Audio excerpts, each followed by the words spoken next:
Bernie Sanders has won Colorado. He literally won the state of Colorado way after he dropped out, way after everything that's happened, which is, it's good. Colorado has, as many of you know, gone heavily for Bernie Sanders in 2016 and in 2020, obviously, as well. Now, this is why we talk about election integrity, because election integrity is at the core of all the things we want to accomplish. We want Medicare for all, Green New Deal. We want Assange to be pardoned. We want all of these things, but we cannot get those things if our votes don't count. We saw what happened in Kentucky. We went over that on Wednesday. And even in Colorado, the way the math works in our election system, the way these things happen, just doesn't make any sense. So Bernie Sanders officially won the primary by over 12%. Somehow he ends up being with only 24 delegates, while Joe Biden ends up with 26 delegates. And this person named Remstar asks, are we going to let them get away with this? And the answer to that question is yes, we're going to let them get away with it, because they've been getting away with it for years. This has been happening since before we were born. And it's going to continue to happen because not enough people pay attention to it. And as you can see, Bernie Sanders had 352,316 votes, and he ended up with 24 delegates, whereas Joe Biden had 235,091 votes. He ended up with 26 delegates. Now, fam, some people might be like, well, maybe that was just a typo, or, it must be updated now, right? Yeah. Well, I actually went to the site. Here's Politico. Here's the site. Last updated June 26th at 12:54. Let me update it again. Okay. June 26th at 12:54. Bernie Sanders, 37%, 24 delegates. Biden, 26 delegates with 24.7%. Interestingly, Michael Bloomberg came in third, Elizabeth Warren in fourth, and Tulsi Gabbard in fifth, which was interesting because everybody else was below that. Yeah. But, as you can see, they still have the delegates. Yeah. This is my firm belief. I believe Bernie Sanders actually won this primary. But due to fraction magic, due to the machinery that we will talk about with Clint, because people think it's some sort of joke. Like it's like a magic trick. I don't even like the name fraction magic because it implies that it's some sort of like trick. It's actually really easy. If you have the source code, you can go and change the numbers, pretty much switch them. And it's a threshold so small that it makes people don't question it. Like if the threshold is too large, then obviously it's going to come into question. But if it's done in a way, and it's all it is a program, it's a computer program. And that's what I believe happened in New Hampshire, because even with New Hampshire, Bernie Sanders should have won that handedly. Michigan, Texas, California. I mean, even with him winning California, those numbers were off. And anyway, so this is just, again, I don't know how this works. If anybody knows how he could possibly have less delegates, maybe there's a weighted thing that goes on. I know that happened in Iowa where it was weighted different. Rural counties were weighted. It could have just been political, though, because what I'm seeing on Google when I see Colorado results is that they have 25 delegates for Bernie, and then Joe Biden has 18. Yeah. I mean, it could have just been Politico. But then again, that just drives me insane. Politico is one of the most respected. Supposedly leftist, right? Supposedly leftist, but it's liberal more than anything. But it's one of the most respected outlets when it comes to politics, when it comes to elections. They're getting paid the big bucks to do journalism, to do research. Why does it vary depending on which outlet you go? Why does the mainstream media trick you into, because people are going to see this and be like, okay, Joe Biden, like it doesn't matter at this point, right? It doesn't matter. Bernie Sanders is out of the race. Joe Biden is the nominee now. He's going to accept it at the convention, which we're going to talk about in a minute. But again, it shouldn't vary. That's the whole point. We should all have control over those numbers, those tabulations. We should have access to it completely. The public needs to be aware of what the actual numbers are. And I'm talking about it now because it just proves that even if Bernie Sanders wins, the image, even if he was winning, the imagery that went out there, even when he was winning, was like, oh, it's a fluke. Oh, it's this. Oh, it's that. They frame it however they want. Fam, now I go to the New York Times, and it also has this exact same thing. It's 24 delegates for Bernie, 26 for Biden. Right. So somebody put up a tweet the other day where it was like, do you guys all know that the majority of the media outlets get all their information, all their numbers, especially related to elections, from the AP, from the Associated Press? That's like the one center that gets it. The Associated Press has 25 and 18, I believe, but they are the ones that have get the majority of the information, and then it goes everywhere else for news in general. So again, we don't have free media. We have us, the independent media that don't even, get considered the same way and regarded as CNN and New York Times and the AP. But then you have all of these folks that pretty much are the same. Propaganda for the establishment. So it is a state of authoritarianism. I agree with what Howie was saying. I mean, fascism, we're on our way. We're well on our way. I mean, we have fascist people.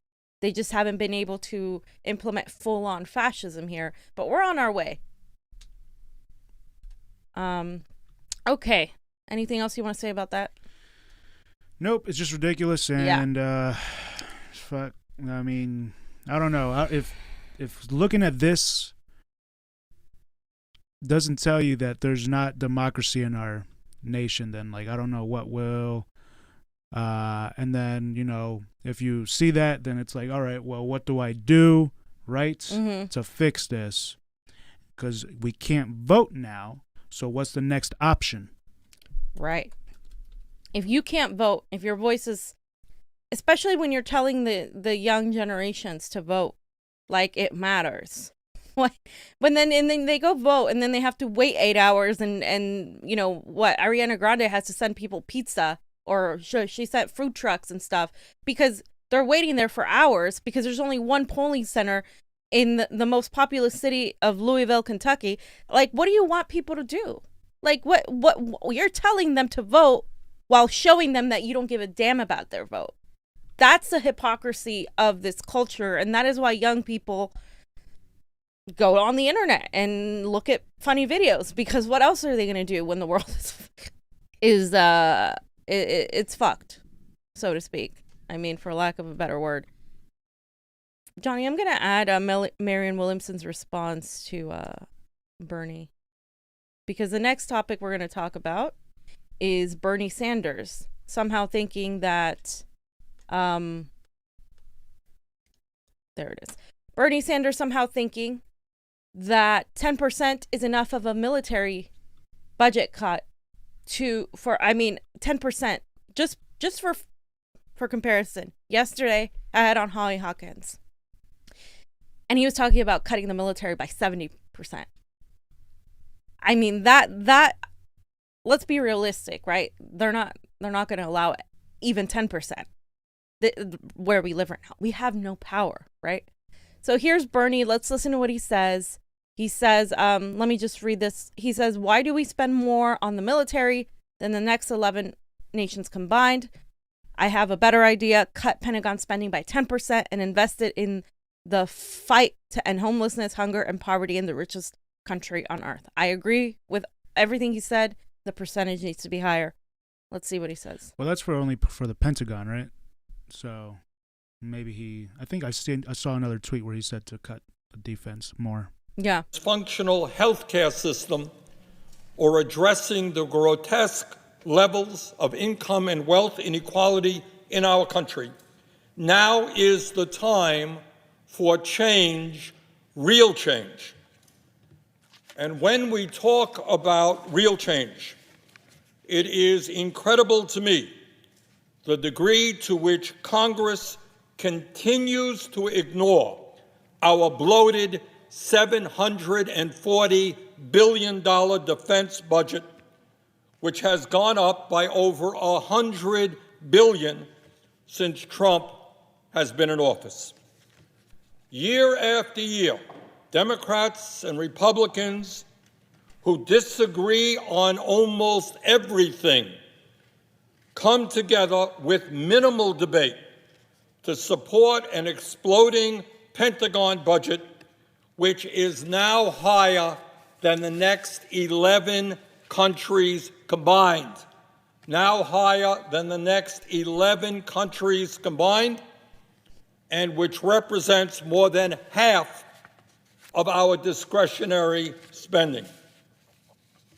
Incredibly, after adjusting for inflation, we are now spending more on the military than we did during the height of the Cold War, when we faced a major adversary in the Soviet Union, or during the wars in Vietnam and Korea.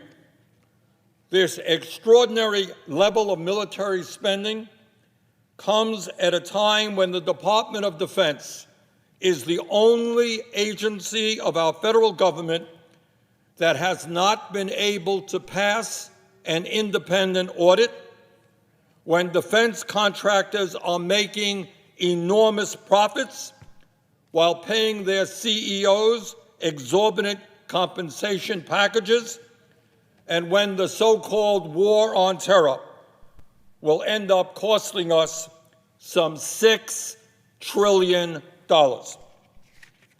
I believe that this is a moment in history where it would be a very good idea. Okay, so here's the thing with Bernie. Bernie is a guy that, and the reason I think he said 10% is because he wants it to pass. Because he's very realistic and aware of what the state we're in that sense. Like, he doesn't think anything more will pass. But here's the thing. If we ask for a little bit, they usually push back with even less. So I think we should aim bigger. And I get where he's coming from. But I mean, just look at how much money we spent. He even said we combined more than the next 11 countries combined. That is disgusting. If we don't demand something like cut it by 40%, 50%, we're not going to get anywhere near anything. This is the thing. We have no power. He's just trying to work with what he has. This is why I don't think the power is going to come from the electorate. It's just not. I just don't believe that. Marianne Williamson also said, why only 10%?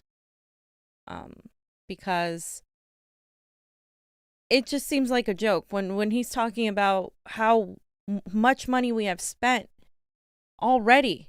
I mean, we're talking about trillions of dollars that we spend on the military. And we also fund Israel and Saudi Arabia, by the way. So we're talking about that much. And we're talking about what the military-industrial complex encompasses.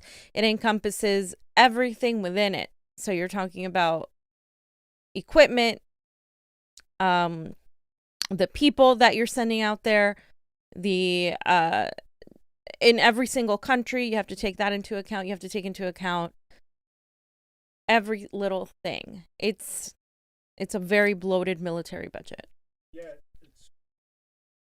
So, again, I see where he's coming from, but it's just not enough anymore. We can't be asking for scraps anymore. I think if you're going to ask for scraps, you're going to get nothing. So, also, did you see Jen Perlman in the comments saying, start at 60% and negotiate from there? Yeah. And Jen Perlman, of course, is somebody that she's still running against Debbie Wasserman Schultz, so you guys should check her out in Florida. Another important race that I would love to unseat.